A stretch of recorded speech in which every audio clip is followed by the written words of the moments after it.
अगर आप पीएफ के मेंबर हैं और 90% अपने पीएफ का निकालना चाहते हैं तो क्या आप ऐसा कर सकते हैं, और अगर कर सकते हैं तो कैसे आपको अप्लाई करना है, इस वीडियो में मैं आपको कंप्लीट जानकारी देने वाला हूं। नमस्कार दोस्तों, मेरा नाम है सागर, मैं पीएफ कंसल्टेंट हूं। मैं पीएफ का काम आपको यहां प्रैक्टिकली इस चैनल पर दिखाता हूं। स्टेप बाय स्टेप आपको जो चीज़ें बता रहा हूँ वो आप ध्यान से देखिए ताकि आप खुद से अपना काम कर सकें। तो यहाँ आप देख लीजिए, मैंने यहाँ पे फॉर्म खोल रखा है। फॉर्म खोलने के बाद फॉर्म 31 दिख रहा है आपको। इस फॉर्म 31 में अगर मैं सबसे नीचे चलता हूं तो यहाँ पे रेड में दिखाई दे रहा है 90% विड्रॉल बिफोर रिटायरमेंट, और आगे लिखा है age is 44 year only, not eligible.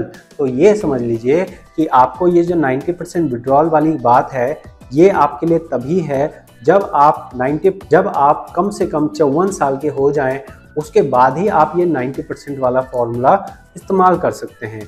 जो मैं कह रहा हूँ जब तक मैं उसे दिखाऊं नहीं, कृपया करके मत मानिएगा। इंटरनेट पे 50% से ज़्यादा जानकारियाँ फर्जी हैं, कॉपी पेस्ट हैं, इसलिए कृपया करके ध्यान रखिए जब भी आप किसी की वीडियो देख रहे हैं, क्या उसने उस चीज़ को प्रूफ करके बताया जो उसके मुंह से निकल रहा है, क्या वो किसी सरकारी डॉक्यूमेंट पे लिखा है। अगर सरकारी डॉक्यूमेंट पे नहीं लिखा है तो उस बात को बिल्कुल मत मानिए।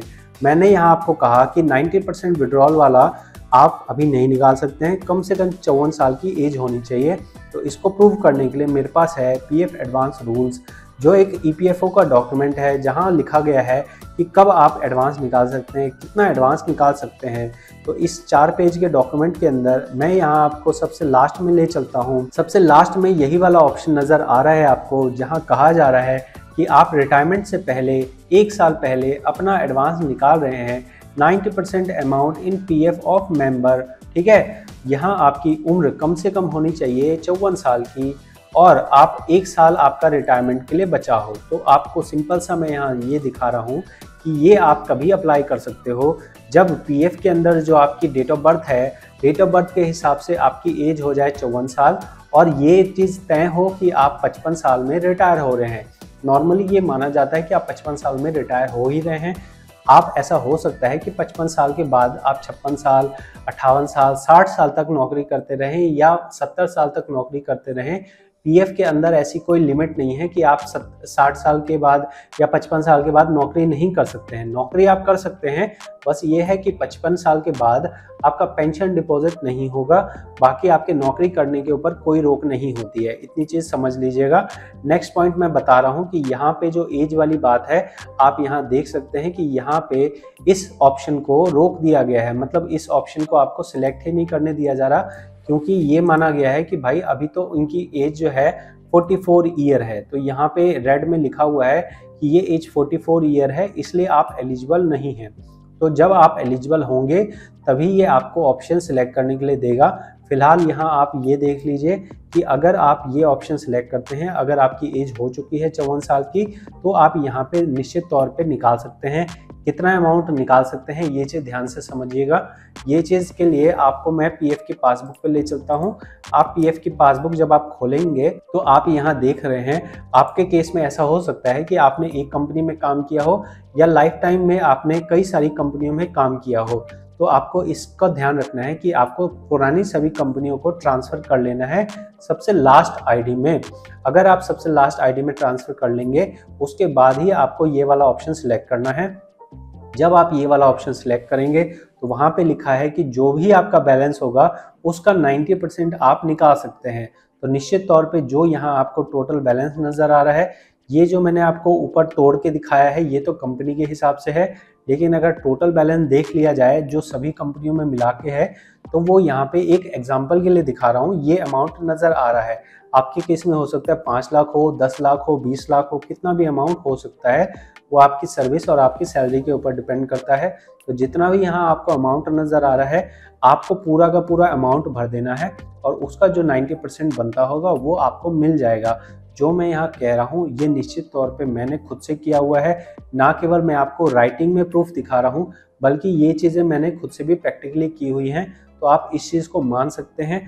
अगर आप खुद से कंफर्टेबल ना हो, अगर आपको लगे कि क्या आप हमारी कुछ हेल्प कर सकते हैं, तो मैं कंसल्टेंट हूँ, मैं इसे एज ए फीस चार्ज करके इसमें कंसल्टिंग भी प्रोवाइड करता हूँ और फॉर्म फाइलिंग की सर्विस भी प्रोवाइड करता हूँ। तो अगर आपको इसमें मेरी एडवाइस की ज़रूरत हो, कंसल्टेंसी की ज़रूरत हो, सर्विस की ज़रूरत हो तो आप निश्चित तौर पे मुझसे कांटेक्ट कर सकते हैं। और अगर आप खुद से यहाँ पे काम करना चाहें तो आपको मैंने यहाँ दिखा दिया है कि यहाँ लिखा गया है 54 ईयर एज, 1 साल पहले रिटायरमेंट के 90% ऑफ पीएफ अमाउंट आप निकाल सकते हैं। वन टाइम ही निकाल सकते हैं, क्योंकि मान लो 54 के तो आप एक ही बार हो गए ना। तो आप ये ध्यान रखना कि जो आप अमाउंट अप्लाई कर रहे हो वो आपको मैक्सिमम अमाउंट एक ही बार में अप्लाई करना है, क्योंकि यहाँ पे लिखा है वन टाइम। आप ऐसा नहीं कह सकते हो कि भाई मेरे 20 लाख रुपए हैं, मेरे 20 लाख रुपए हैं, पहले मैंने ये ऑप्शन सेलेक्ट किया 90% वाला और मैंने यहाँ पे सिर्फ 2 लाख रुपए अप्लाई किए। अगर आपने 2 लाख रुपए अप्लाई किए तो आपको सिर्फ एक ही बार ये ऑप्शन मिल रहा है।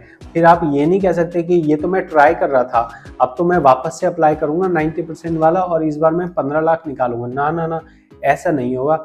आपको जो अप्लाई करना है वो एक ही बार अप्लाई करना है। और एक ही बार, जैसे मैंने आपको कहा कि जो आप एक बार अप्लाई कर रहे हैं उसमें पूरा का पूरा पीएफ अमाउंट डाल दीजिए। उसका जितना भी मैक्सिमम पॉसिबल होगा, जो कि एग्जैक्टली 90% होता है, वो 90% आपको अमाउंट एक साथ में आपके बैंक में आ जाएगा। क्या यहाँ पे कोई टीडीएस कटने की बात होगी? नहीं, आपका कोई टीडीएस नहीं कटेगा। पीएफ एडवांस पे कोई टीडीएस नहीं कटता है। और वैसे भी जो आपकी सर्विस होगी अगर 5 साल प्लस है तो आपका कोई टीडीएस कटने की बात नहीं होती है। तो यहाँ पे अगर हाई वैल्यू है तो अच्छा रहेगा आप कंसल्टेंट के थ्रू ही करें। अगर मेरे थ्रू आपको करवाना है तो वो भी मोस्ट वेलकम है। और अगर आप खुद से कर सकें, खुद से आप सक्षम हो इतना समझने के, तो आपको निश्चित तौर पे मैंने एक एक पॉइंट यहाँ बता दिया है, सारी क्लैरिटी दे दी है। नेक्स्ट कुछ पॉइंट जो छोटे मोटे पॉइंट है वो मैं आपको बता देता हूँ। यहाँ पे अमाउंट लिखने की बात है तो जैसे मैंने बताया आपको पूरा अमाउंट लिखना है। फिर आपको एड्रेस भरना है। एड्रेस आप जो अपना रेजिडेंशियल एड्रेस हो वो भरिए। चेक लगाने की बात है, पासबुक मत लगाइएगा, चेक लगाइएगा, चेक से अच्छा रहता है। और यहाँ पे आपका नाम होना चाहिए, अकाउंट नंबर होना चाहिए, आईएफएससी कोड होना चाहिए।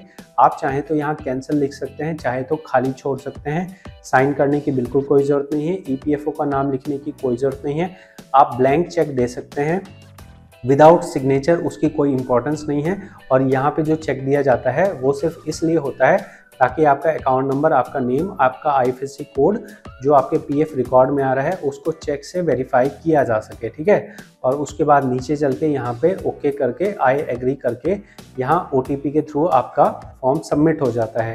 तो मैंने प्रॉपर तरीके से आपको दिखा दिया है। बाकी फॉर्म कैसे भरते हैं एडवांस का वो आप मेरी और वीडियो में देख सकते हैं। इसके अलावा कोई भी डाउट हो तो आप फ्री में जाके प्लेलिस्ट पे जाके अपना टाइम लगा के उसे खर्च कीजिए, टाइम को खर्च कीजिए और खुद से जाके देख लीजिए। और अगर पर्सनली कंसल्ट करना हो तो आप अपॉइंटमेंट बुक कीजिए और फिर मैं जो भी आपका अकाउंट होगा उसको ओपन करूंगा, प्रॉपर तरीके से ओपन करके सारी चीज़ें एनालाइज करके फिर जो बेस्ट पॉसिबल सजेशन होगा वो आपको दूंगा।